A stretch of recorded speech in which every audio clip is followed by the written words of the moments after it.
জয় হিন্দ। আজকের ভিডিওতে আমরা ব্ল্যাক মানি এবং মানি লন্ডারিং সম্পর্কে আলোচনা করব।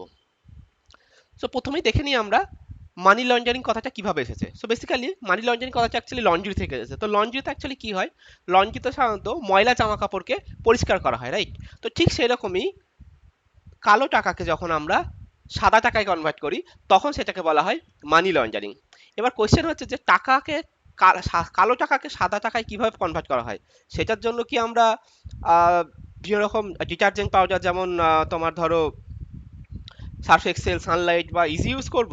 না, অ্যাকচুয়ালি কালো টাকাকে সাদা টাকায় কনভার্ট করার জন্য কোনো রকমের সার্ফ এক্সেল বা সানলাইট বা ইজি ইউজ করা হয় না, তার জন্য একটা প্রসেস রয়েছে। ঠিক আছে, সে প্রসেস আমরা নেক্সট স্লাইডে দেখব। তো প্রথমে আমরা একটা দেখে নিই যে টাকা কিভাবে কালো হয়, রাইট? আমরা এরকম কালো কালারের কখনো কি টাকা দেখে থাকি? না, এরকম কালো কালারের কোনো টাকা হয় না। তো আমরা দেখে নিই, চলো কালো টাকাকে আমরা কাকে বলবো। তো দেখো, প্রত্যেকটা যে কোনো প্রফেশনেই যখন কিছু ইনকাম করা হয় তখন সেই টাকাটাকে যখন তুমি গভর্নমেন্টের কাছে যদি না ডিক্লেয়ার করো সেই টাকাটাকে কালো টাকা হিসেবে ধরা হয়। তো নর্মাল প্রসেস কি হচ্ছে, তুমি যে টাকা পরিমাণই তুমি ইনকাম করো না কেন সেটা আগে তোমাকে গভর্নমেন্টকে বলতে হবে যে হ্যাঁ, আমি এই পরিমাণ টাকা ইনকাম করেছি। ধরো কথার কথা বলছি, তুমি ধরো 10 লাখ টাকা ইনকাম করেছো, তোমার বছরে 10 লাখ টাকা ইনকাম। তো ইনকাম ট্যাক্স যে তোমার পোর্টাল রয়েছে সেখানে গিয়ে তোমার ডিক্লেয়ার করা উচিত যে হ্যাঁ, আমার আম, বছরে 10 লাখ টাকা ইনকাম হয়। তো সেটার উপরে ডিপেন্ড করবে, এবং প্রত্যেকটা বছর বছরে বছরে তোমার সাধারণত ট্যাক্সের যে স্ল্যাব সেটা চেঞ্জ হতে থাকে। যেমন বর্তমানে তোমার 5 লাখ টাকা পর্যন্ত যদি তোমার বাৎসরিক ইনকাম হয় তাহলে সে টাকাটার জন্য কোনো ট্যাক্স দিতে হবে না। কিন্তু তুমি গভর্নমেন্টের কাছে বলে দিলে হ্যাঁ, আমি 10 লাখ টাকা ইনকাম করলাম, যখনই তুমি গভর্নমেন্টের কাছে বলে দিলে যে হ্যাঁ, এই 10 লাখ টাকা আমার ইনকাম হয়েছে, সেই টাকাকে যদি ট্যাক্সেবল ইনকাম হয় তাহলে গভর্নমেন্ট সেই তার উপরে কিছু পরিমাণ টাকা ট্যাক্স কেটে নেবে, এবং তারপরে যে পরিমাণ টাকা অবশিষ্ট থাকবে সেই টাকাটা হচ্ছে তোমার হোয়াইট মানি বলা হবে। ঠিক আছে, তো গভর্নমেন্টকে যে টাকার হিসাব তুমি দিচ্ছ না সেই টাকাটাই কিন্তু ব্ল্যাক মানি। গভর্নমেন্টকে যদি তুমি হিসাব দাও যে হ্যাঁ, এই পরিমাণ টাকা আমার ইনকাম হয়েছে, সেটা যদি ট্যাক্সেবল হয় তাহলে ট্যাক্স নেবে, এবং না যদি হয় তাহলে ট্যাক্স নেবে না। তা সত্ত্বেও কিন্তু সেই টাকাটা কিন্তু হোয়াইট মানিতে কনভার্ট হবে। বোঝা গেল? এবার ধরো কোনো বিজনেসম্যানের ক্ষেত্রে, কেউ ধরো কোনো কিছু হচ্ছে ইলেকট্রনিক্সের গুডস বিক্রি করছে, বা কেউ ধরো কোনো একটা টিচিং অর্গানাইজেশন রয়েছে বা কোনো ফ্যাক্টরি রয়েছে, সেক্ষেত্রে কি হবে, সেক্ষেত্রে যে পরিমাণ টোটাল ইনকাম হবে সেই পরিমাণ ইনকামের উপর প্রথমে তোমায় গভর্নমেন্টকে জিএসটি দিতে হবে, এবং তারপরে যে পরিমাণ টাকা থাকবে বেঁচে সেই টাকার উপরে তোমার ইনকাম ট্যাক্স হবে, এবং তারপরে যে পরিমাণ টাকা বেঁচে থাকবে সেই টাকাকে বলা হবে তোমার হোয়াইট মানি। তাহলে বোঝা গেল, কোনো রকম ফ্যাক্টরি ক্ষেত্রে বা বিজনেসের ক্ষেত্রে জিএসটি এবং ইনকাম ট্যাক্স দেওয়ার পরে যে পরিমাণ টাকা অবশিষ্ট থাকছে সেটাই হচ্ছে হোয়াইট মানি। বোঝা গেল? তাহলে তাহলে কালো টাকা কি আর সাদা টাকা কি, মানে হচ্ছে ব্ল্যাক মানি কি আর হোয়াইট মানি কি, সেটা আমরা বোঝা গেল। এবার আমরা চলে আসি, চলো, যে যে সমস্ত ইল্লিগাল যে সমস্ত বিজনেসগুলো রয়েছে, রাইট? হ্যাঁ, যেমন ধরো গাঁজার বিজনেস, বা তোমার আহ, দারু বিজনেস, বা ধরো ইল্লিগাল ভাবে তুমি গোল্ড স্মাগলিং করছো সেটার বিজনেস, বা ধরো টেরোরিজম রয়েছে, ড্রাগস রয়েছে, ঠিক আছে, বিভিন্ন রকম হাতিয়ার বিক্রি হচ্ছে, বা হিউম্যান ট্রাফিকিং, এই সমস্তগুলো তো লিগ্যাল নয় না। তো এই সমস্ত করে যদি কেউ টাকা ইনকাম করে এবং ইনকাম করার পরে গভর্নমেন্ট ইনকাম ইনকাম ট্যাক্স সাইটে গিয়ে যদি বলে হ্যাঁ, যে এরকম ব্যাপার, আমি টাকা রোজগার করেছি এত টাকা, কিন্তু ইনকামের সোর্স কি, এই সমস্ত ইলিগাল টাকা, তো গভর্নমেন্ট বলবে ঠিক আছে ভাই, তুই পরে ট্যাক্স দিবি, আগে আই তোকে জেলের মধ্যে ভরি, তাই না? তো এই সমস্ত করেও তো যে সমস্ত টাকা পয়সা হয় সেগুলো তোমার একদম ব্ল্যাক মানি, রাইট? কারণ সেগুলোকে তুমি চাইলেও গভর্নমেন্ট কাছে ডিক্লেয়ার করতে পারবে না যে হ্যাঁ, আমি, কারণ ইনকামের সোর্সটাই হচ্ছে ইলিগাল।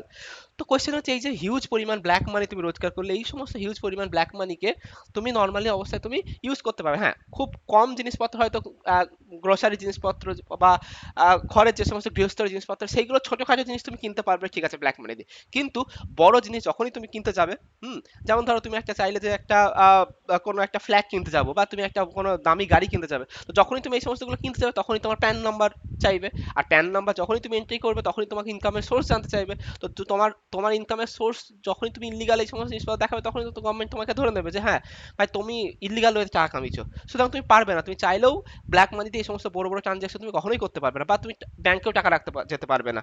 কারণ কি, ব্যাংকেও তোমার প্যান কার্ডের লিঙ্ক রয়েছে, এবং প্যান কার্ড সেখানে তোমার ইনকামের সোর্স তোমাকে ডিক্লেয়ার করতে হবে, রাইট?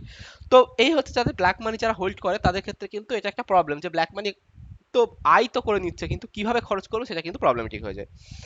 তো এই প্রবলেমের হাত থেকে বাঁচার জন্য ব্ল্যাক মানিকে হোয়াইট মানিতে কনভার্ট করার জন্য যে প্রসেসটা রয়েছে সেটাকেই বলা হয় অ্যাকচুয়ালি মানি লন্ডারিং। হ্যাঁ, ডেফিনেটলি মানি লন্ডারিং একটা ইলিগাল প্রসেস, বাট এই যে প্রসেসটা এটাকে বলা হয় তোমার মানি লন্ডারিং। তো ধরো কথার কথা বলছি, কেউ একজন ব্ল্যাক মানি ইলিগাল ওয়েতে তোমার 1 কোটি টাকা ব্ল্যাক মানি কালেক্ট করেছে, ঠিক আছে। এবার সে কি করবে, সে তোমার একটা ফেক বিজনেস দেখাবে।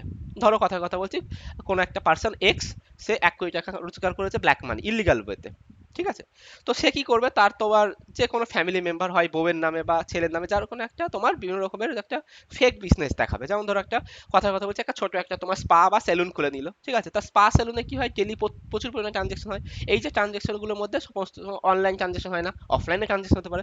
তো পার ডে ধরো কোনো একটা এরকম স্পা বা তোমার সেলুনে পার ডে 10,000 টাকা ট্রানজেকশন দেখিয়ে দেবে। তাহলে 10,000 ইন্টু 30 দিনে কত হচ্ছে তোমার, 3 লাখ টাকা ট্রানজেকশন তো এক মাসেই হয়ে যাচ্ছে, রাইট?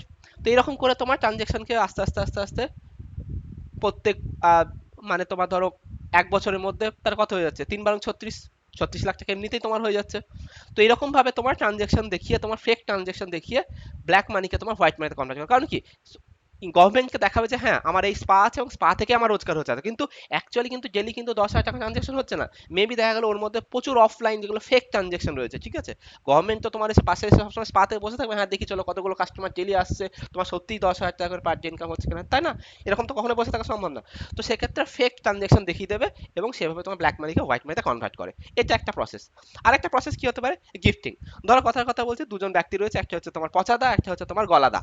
তো গলাদা হচ্ছে খুব সৎ ব্যক্তি, যে কিনা সত্যিই ট্যাক্স দেয় এবং ট্যাক্স দেওয়ার পরেও তার যে পরিমাণ টাকা বেঁচেছে সেই টাকা দিয়ে ধরো একটা ইম্পোর্টেড গাড়ি কিনেছে।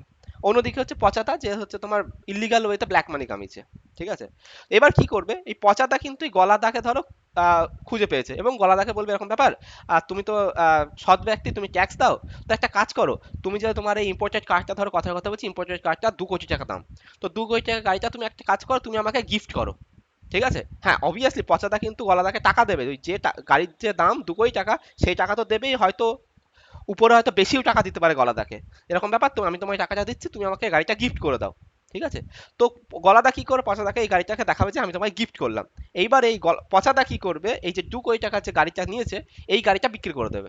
আচ্ছা, এবার কথা বলি, আমাদের ট্যাক্স সেশনে তোমার বিভিন্ন যখন যখন গিফট করা হয়, গিফটেরও একটা গিফট ট্যাক্স বলে থাকে, ঠিক আছে। কিন্তু গাড়ির উপরে কোনো রকম গিফট ট্যাক্স পড়ে না। তো সেক্ষেত্রে কিন্তু পচাদাকে কোনো ট্যাক্স দিতে হবে না, কিন্তু গভর্নমেন্টকে দেখাবে কি আমি একটা গাড়িটা গিফট পেয়েছি এবং আমি বিক্রি করতে চাইছি। তখন পচাদা কি করবে, ওই যে গাড়িটা গলাদা গিফট করেছিল সেই গাড়িটা কিন্তু পচাদা অন্য একজন ব্যক্তিকে বিক্রি করে দেবে। এবার বিক্রি করার পরে কি যে টাকাটা আসবে, সেই টাকাটা একদম হোয়াইট মানি, তাই না? কারণ সে তো দেখাচ্ছে আমি গিফটের জিনিসপত্র বিক্রি করে এই টাকাটা পেয়েছি, তো ডাইরেক্টলি পচাদার ব্যাংক অ্যাকাউন্টে সেই 2 কোটি টাকা অ্যাড হতেই পারে। এইবার পচাদা কি করবে, ওই টাকা 2 কোটি টাকা দিয়ে যা ইচ্ছা তাই করতে পারে, কারণ সেটা হচ্ছে হোয়াইট মানি। হোয়াইট মানি সে ফ্ল্যাট কিনতে পারে বা যা কিছু করতে পারে। তো এই যে একটা গিফটিং একটা প্রসেস রয়েছে, এটাকে তোমার ব্ল্যাক মানিকে হোয়াইট মানিতে কনভার্ট করা হয়। ওকে, আরো প্রসেস রয়েছে যেমন হচ্ছে তোমার ডোনেশন। বিভিন্ন রকম চ্যারিটেবল বা যে সমস্ত রিলিজিয়াস ট্রাস্টগুলো রয়েছে সেগুলোতে কি করা হয়, ডোনেট করা হয়। এই সমস্ত যে চ্যারিটেবল বা রিলিজিয়াস ট্রাস্টগুলো হয়েছে সেগুলো অনেক সময় দেখা হতে পারে ফেক হতে পারে, ঠিক আছে। বা এরকম হতে পারে দেখা যাচ্ছে তোমার বছরে হয়তো অ্যাকচুয়ালি 1 লাখ টাকা খরচা হয়, কিন্তু খাতা কলমে দেখাবে যে আমার 10 লাখ টাকা খরচা হচ্ছে, ঠিক আছে। তো সেক্ষেত্রে কি হবে, কোনো একটা ব্যক্তি দেখা গেল কোনো একটা ট্রাস্টে গিয়ে বলে দিল এরকম ব্যাপার, আমি তোমাকে দশ দশ লাখ টাকা ডোনেট করছি, ঠিক আছে। তাহলে যখন 10 লাখ টাকা ডোনেট করবে, এই ব্যক্তির ইনকাম যদি তোমার ইনকামের 10 লাখ টাকা যদি ডোনেট করে দেয়, তাহলে কি 10 লাখ টাকার উপর কোনো রকম ট্যাক্স দিতে হবে না গভর্নমেন্টকে। আচ্ছা, কারণ সেটা আমাদের ইনকাম ট্যাক্সের একটা তোমার সেকশন রয়েছে, যেটা হচ্ছে তুমি যদি কোনো জায়গায় চ্যারিটেবল ট্রাস্টে বা কোনো রিলিজিয়াস ট্রাস্টে ডোনেট করো, তাহলে সেই পরিমাণ টাকার উপরে ট্যাক্স দিতে হয় না। তাহলে কি হচ্ছে, ওই যে 10 লাখ টাকা ট্যাক্স কিন্তু এই লোকটা বাঁচিয়ে ফেললো। এবার ইন্টারনালি ওই যে ট্রাস্ট বা তোমার যে রিলিজিয়াস ট্রাস্ট বা চ্যারিটেবল ট্রাস্ট রয়েছে, তাদের সঙ্গে একটা ইন্টারনালি একটা এগ্রিমেন্ট করে দিল যে আমি 10 লাখ টাকা তোমায় দিলাম, ঠিক আছে, কিন্তু ওই টাকাটা তোমাকে দেবো, তুমি আবার আমাকে ঘুরি টাকাটা ফেরত দিয়ে দেবে।